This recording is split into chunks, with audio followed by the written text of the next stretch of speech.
On this channel, I make tutorials. I post new videos on Monday, Wednesdays, and on Saturdays. So if you're into stuff like this, make sure to check back on those days in order to watch new content. Alright, if you are a beginner or if you're a person that's trying to brush up on your skills, I offer online courses. I'll be showing a demo on how to make a jumpsuit so you can watch on the side if it's a convenience for you to learn online. If you're interested, send me a message on Telegram. Alright, the number is on the screen right now. Thank you so much for watching. I really appreciate it. If you like the video, please give it a like. Do not forget to subscribe. I will see you in the next video. Have a lovely day. Bye bye. Alright, you're welcome to this video. In this video, I'm going to show you how to make the trouser that you've seen at the beginning of the video. Now, to be able to make what we're about to make sure that you know how to draft a trouser pattern. I'm going to drop a link in the description for you in case you don't know how to draft it. Make sure to see that video as that will explain what I've done so far. If you take a look at the bottom of the trouser, you can see the number. So that's +4. This is +5. That's because my paper was not long enough. I would have to extend it on the fabric when I'm cutting. I wrote that down so that I will not forget, and I'm telling you so that it won't confuse you. So now the next thing I will do is to simply fold my fabric, place it on top, and cut. I'm going to cut my back first.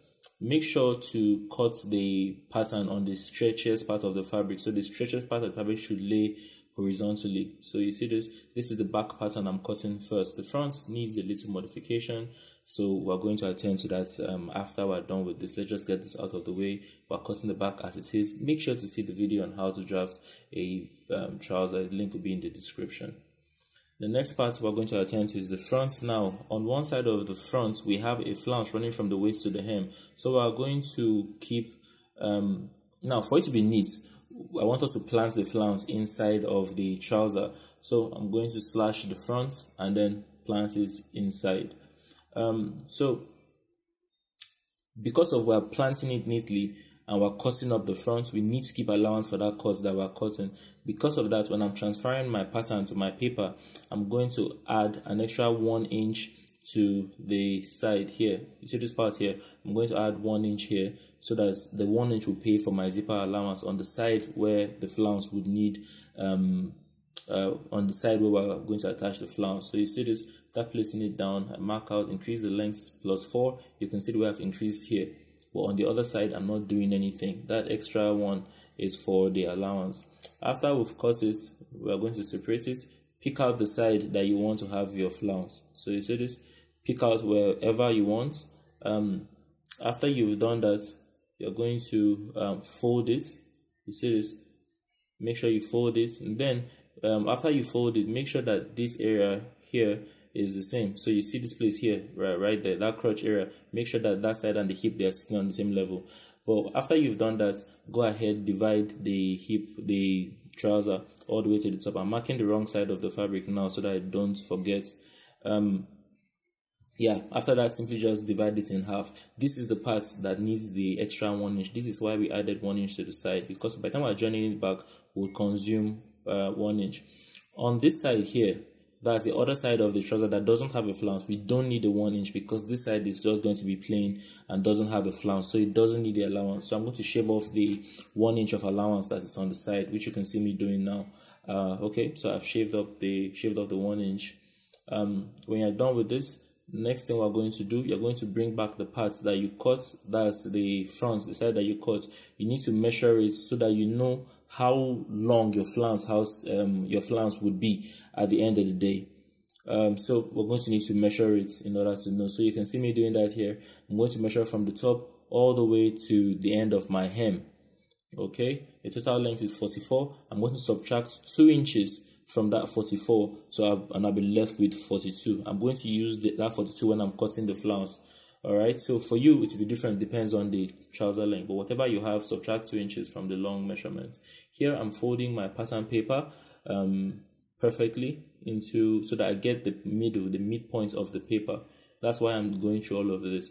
You see the way I spread it? Now we have an x-axis and a y-axis, and there's a middle. Alright, so that's the midpoint, this is the y, this is the x. So what I'm going to do is, you can pick any of the 4 sides that you have. You're going to come from any side here, just roll a line, okay? And then from here, we're going to measure 6 inches and make a mark. All right, that's going to be the thickness of our flounce. The next thing I want you to do, you're going to come to the opposite side here, to wherever the opposite side, and then we're going to mark 6 inches. We're going to mark 3 inches. We're going to come in by 2 inches. You see what I'm doing? I'm marking 2 inches here, and then I'm going to connect here to here, and then connect here to here. All right, and then after we've gotten this, the next thing I'm going to do, I'm going to come like so. I'm marking 6 inches as well. 6 inches here, 6 inches. Everywhere else, I'm marking 6 inches. This is going to be the inside of our flounce. All right. Yeah, we're going to keep marking that all the way to the front. You see this? Just simply connect it like so. Now I'm marking 6 inches everywhere. You will see me do it all the way around. I'm actually forming the flounce now. I was simply creating the provision, the base for the flounce to stand. You can see I'm using that line that I ruled, the first green line, as a base for placing all my 6 inches. After you've marked the 6 everywhere, okay, once you get to the initial line, you stop first, connect it together. You see this? So that you can see the flounce. That's what I'm doing now. I'm connecting it all the way around. All right, this is the first step of the flounce. Okay, now if you want to measure it to see how much you have, what you do is you measure the inside. You see that? That's why I call that part the base, because that's the foot of the flounce. Okay, so yeah, make sure that's how you measure it. So yeah, whew. Let me take a breath. That's a lot of talking. Okay, so I've measured it all the way around, and you can see here I have 30. You see this? Remember, I told you to measure the inside. Now, I have 30. By the time I move up a bit, I would have 42. So yeah, let me just keep placing the 6 inches, and when I get to a point where I can't anymore, I would stop, mark it out, and then I'll measure the inside like you can see me doing, so until I get to where I have my 42. Look at where 42 stops. All right, the line I just ruled, that is where 42 stops. All right, that's all I need. The next step is to cut it out. So this is how you cut it out, so that you don't end up using the wrong part of your pattern as the base. Okay, so now this is the inner part. This is why, yeah, so that's the foot. That's like the part of the flounce that will be attached to the trouser. So I'm going to simply place my fabric, not on a fold, just as it is. I'm going to simply place my fabric on top and cut. You can see I didn't fold the fabric. Simply just chop it off. All right.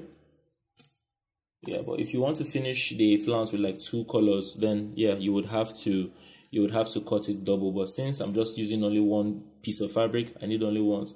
I'm now going to use my cotton bias to finish the edge. All right, if you want, you can use a contrasting color. If you want, you can use the same color like I did. All right, so yeah. And yeah, another thing, this flounce that I cut, by the time I placed it on the part of the trouser that I'm going to stitch it to, I saw that it was 3 inches longer, so I had to reduce it. I had to reduce it by 3 inches. So in case you run into that issue, that should not be a problem. But before you start joining it to the trouser, just check and see. All right. Now that I've made my flounce, the next thing I'm going to do is I'm going to stitch the flounce in between both parts of my trouser. Make sure to keep an allowance of half an inch at the waist before you start stitching in the flounce. All right, you can see what I did there. And then you're going to stitch all the way down, planting the flounce as you sew along. All right, all the way down. All right, and then the next thing I'm going to do is I'm going to join both sides of the front together at the crotch. Consuming half an inch. I'll start from the top and I'll stop 2 inches before I get to the end. You'll see me do it now. All right, that's where I'm going to stop, right there where I put my finger. So you see, I didn't finish it. This would be the best time to use your overlocker to finish the joining that we have. That's the joining for the flounce. Use your overlocker to finish that neatly. Also use your overlocker to finish the 2 sides that we have here. All right. Go ahead to use your overlocker to finish all the other sides so that you don't forget.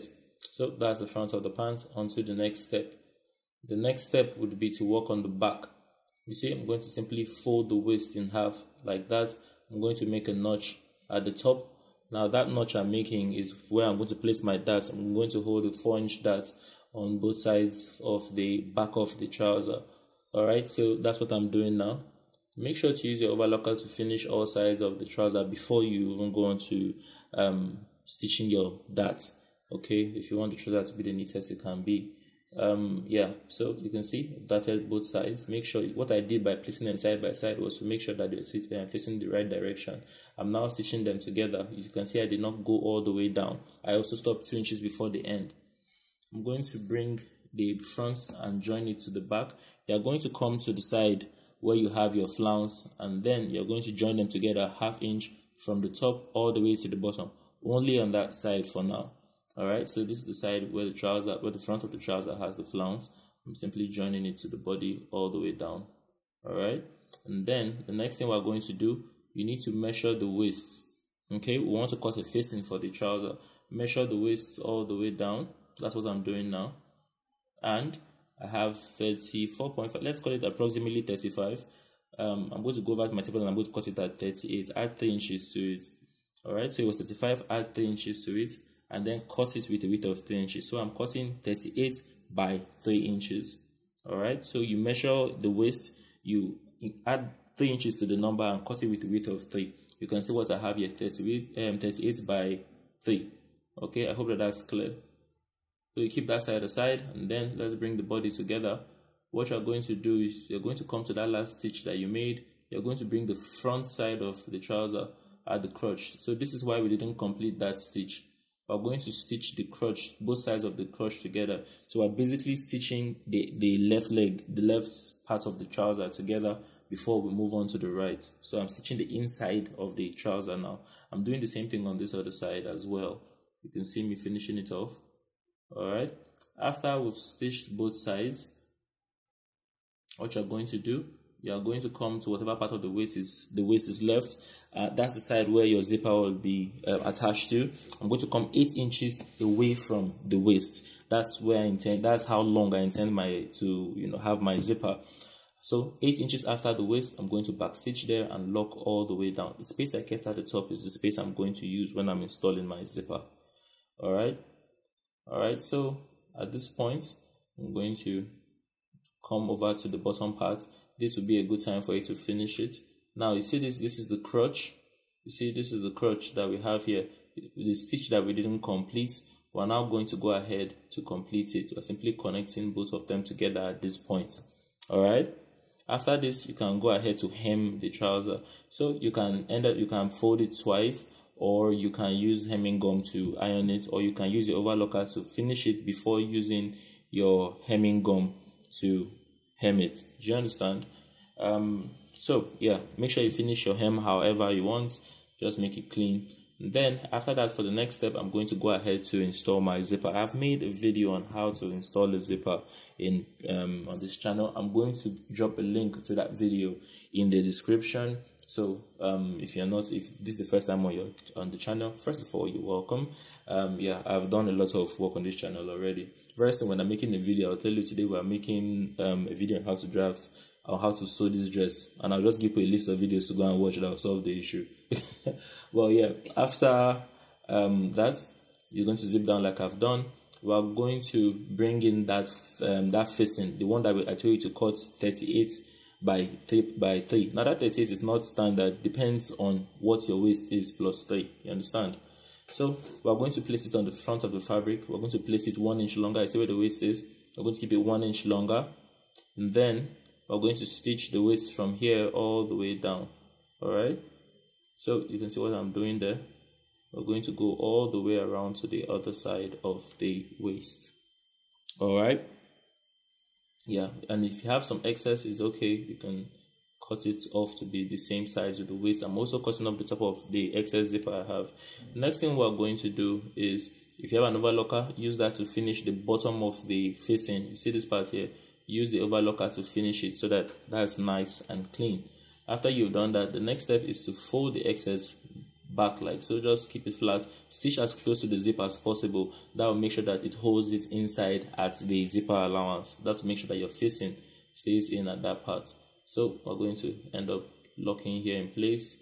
All right, and then we're going to do the same thing to the other side. After this, you can go ahead to use hemming gum to support the facing onto the trouser so that it doesn't come out. the hem, so the facing. Use hemming gum to support the facing, not everywhere, just in strategic places, so that it holds the trouser, the facing inside the trouser, and doesn't inconvenience you at all. Yeah, so look at turning the facing inside now on both sides. So after this step is when you should use that. If you've watched this far, thank you for watching. I'll see you in the next video. Do have a very lovely day. Bye bye.